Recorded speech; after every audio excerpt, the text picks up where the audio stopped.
गीताया पुस्तकं यत्र नित्यपाठस्य वर्तते तत्र सर्वाणि तीर्थानि प्रयागादीनि भूतले।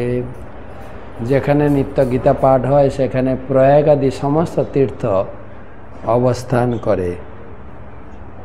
আজকের গীতা পাঠ পঞ্চম অধ্যায়ে দশম শ্লোক, কর্ম সন্ন্যাস যোগ। ব্রহ্মণি আধায় কর্মাণি সংযম ত্যক্ত্বা করোতি য লিপ্যতে ন স পাপেন পদ্মপত্র ইমাম ভসা।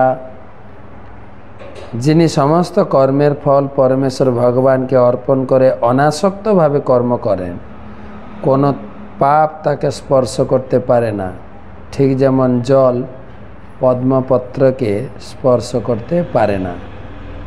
আমরা শুনছি ভগবান কর্মযোগ, কর্মসন্ন্যাস যোগ, এই দুটোর ব্যাপারে পার্থক্য বোঝাচ্ছেন। কর্মযোগ মানে ভগবানের সেবায় যুক্ত হও, আর কর্মত্যাগ মানে কর্ম থেকে মুক্তি। ভগবান এখানে বলছেন কর্মযোগ অর্থাৎ ভগবানের সেবা কর্মত্যাগ থেকে শ্রেয়। আর কেউ যদি কর্মযোগে যুক্ত হয় তবে সে লিপ্যতে ন স পাপেন পদ্মপত্র ইমাম ভসা, মানে জল যেরকম পদ্ম পাতাকে ভেজাতে পারে না, ঠিক সেই রকম সংসারের কোনো সুখ দুঃখ তাকে প্রভাবিত করতে পারবে না। তাই আগের দুটো শ্লোকে বলা হয়েছে যিনি ভগবানের সেবায় যুক্ত হয় তার কথা বলা, তার বলন চলন ধরন সব ভগবানের ইচ্ছায় সংগঠিত হয়। তাই ভগবদ্গীতা পড়লে জীবনের সুখ দুঃখ থেকে মুক্ত হওয়া যায়। এখন আরেকটা প্রসঙ্গ বলা যেতে পারে, জীবনে যদি সুখ দুঃখ থেকে মুক্ত হতে চাই ভগবদ্গীতা যেন ডেলি পড়ি।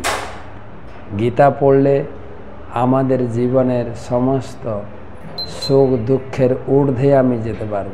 তাই বলা হয় গীতার জ্ঞান অত্যন্ত গভীর, সমুদ্রও গভীর। সমুদ্রে ডুব দিলে মানুষ মারা যায়, আর গীতায় ডুব দিলে মানুষ মুক্তি লাভ করে। তো সেই জন্য এখানে বলা হয়েছে যদি নিয়মিত কেউ গীতা পড়ে তাহলে জীবনের সমস্ত প্রকার সুখ দুঃখ জ্বালা যন্ত্রণা তার জীবনকে প্রভাবিত করতে পারবে না, ঠিক যেরকম জল পদ্ম পাতাকে ভেজাতে পারে না। জীবনের সুখ দুঃখ, সমাজের পীড়িত দুঃখ কোনো কিছু জীবনে প্রভাব ফেলতে পারবে না।